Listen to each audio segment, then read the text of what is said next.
बिस्मिल्लाहिर्रहमानिर्रहीम और अस्सलाम वालेकुम। आज मैं आपके साथ शेयर करने जा रहा हूँ ऐसी रेसिपी जो गुजरांवाला की पहचान है, दाल चावल। लेकिन ये कोई आम रेसिपी नहीं होगी। इस वीडियो में मैं आपको वो प्रोफेशनल टिप्स शेयर करूंगा जो स्ट्रीट फूड बनाने वाले अपने सीक्रेट्स के तौर पे इसको रखते हैं। तो एंड तक देखिएगा, क्योंकि मैं आपको वीडियो के एंड पे 5 ऐसी टिप्स दूंगा जो आपकी दाल को रेस्टोरेंट स्टाइल से भी बेहतर बना देंगी। सबसे पहले मैं आपसे एक इम्पोर्टेंट बात शेयर करना चाहता हूँ। अक्सर लोग कहते हैं कि प्रेशर कुकर में दाल का टेस्ट अच्छा नहीं आता। ये भी एक मिसकॉन्सेप्शन है जो मैं आज क्लियर करूंगा। मैंने खुद कई साल तक दाल बनाने के डिफरेंट तरीके ट्राई किए हैं और मैं आपको कह सकता हूँ कि प्रेशर कुकर में दाल बनाने से मसाला और चिकन दाल के साथ ज्यादा बेहतर तरीके से मिक्स होते हैं, जो किसी और तरीके से मुमकिन नहीं है। अब चलिए रेसिपी की तरफ बढ़ते हैं। हमें चाहिए होगी दाल चना, जो है हमारी रेसिपी का स्टार। 250 ग्राम चिकन, 250 ग्राम, जी हाँ सिर्फ इतना ही काफी है। 5 हरी मिर्चें टेस्ट के लिए परफेक्ट अमाउंट, 11 से 12 लहसुन के जवे फ्लेवर की जान, 1 इंच का अदरक दाल के मसाले का असली मजा, 1 प्याज बेस फ्लेवर के लिए, नमक, हल्दी,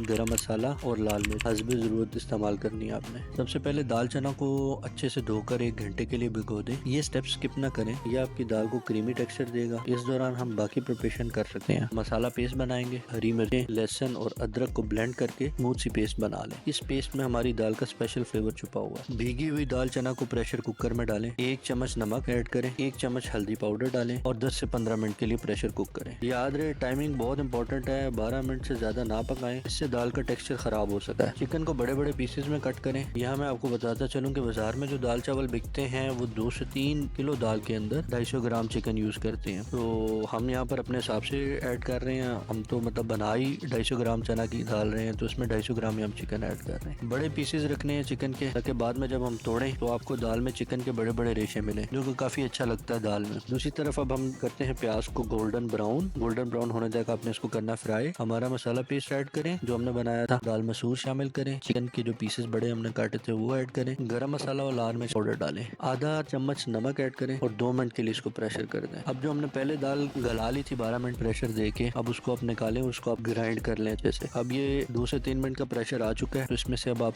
चिकन को निकाल लेना है। दाल मसूर को अच्छी तरह से आपने फ्राई करना है, ये सीक्रेट स्टेप है। और जो टूटे हुए चिकन है, जो अलग-अलग हमने रेशा कर लिए, वो हम ऐड कर देंगे इसके अंदर। 5 मिनट मीडियम आंच पर इसको पकाएं और लास्ट में काली मिर्च पाउडर डाल दें। तो चलिए जी, अब वक्त आ गया है उन 5 प्रोफेशनल टिप्स का जो मैंने प्रॉमिस किया था, मास्टर टिप्स जो आपकी दाल को बनाएंगी परफेक्ट। तो सबसे पहली टिप तो ये कि दाल को जो भिगोना है वो कम से कम 1 घंटा जरूर भिगोना है। इससे दाल क्रीमी बनती है और जल्द गलती है। दूसरा स्टेप जो है उसमें आपने प्रेशर कुकर का जो परफेक्ट टाइम रखना है दाल को गलाने का, वो 10 से 12 मिनट रखना है, इससे ज्यादा नहीं गलाना। प्रेशर कुकर से मसाला अच्छे से जज्ब होता है, दाल के अंदर दाना दाने में फ्लेवर आता है। अगली टिप ये है मेरी कि चिकन जो आपने डालना है दाल के अंदर, वो बड़े बड़े पीसेस में डाल, ताकि हमें बाद में बड़े जो है वो रेशे मिले, तो चिकन भी मिले हमें उसमें अच्छा सा। और सबसे मेन इंपॉर्टेंट टिप इसके अंदर जो नंबर 4 पे है वो है जी दाल मसूर की फ्राई। दाल मसूर जो है आपने उसको गोल्डन ब्राउन होने तक फ्राई करना है। यही वो स्टेप है जो स्ट्रीट फूड वाले टेस्ट लाते हैं। इसको भून के तो आपने दाल जब गला लेनी है 2 मिनट के बाद, चिकन निकाल लेना है, तो आपने फिर इस दाल को अच्छे से फ्राई करना। और लास्ट टिप ये है कि जो मसाले हैं वो बिल्कुल बैलेंस आपने डालने, ज्यादा नहीं डालने और कम भी नहीं डालने। तो दोस्तों, आज मैंने आपके साथ वो रेसिपी शेयर की है जो मेरे दिल के बहुत करीब है। गुजरांवाला की गलियों से लेके आपके किचन तक ये दाल चावल सिर्फ एक डिश नहीं बल्कि एक एक्सपीरियंस है। अगर आपको ये रेसिपी पसंद आई हो तो वीडियो को लाइक करें, चैनल को सब्सक्राइब करें और हाँ, अपने उन दोस्तों को भी जरूर शेयर करें जो दाल चावल की शौकीन है। तो अगली वीडियो में मिलते हैं, तब तक के लिए अल्लाह हाफिज।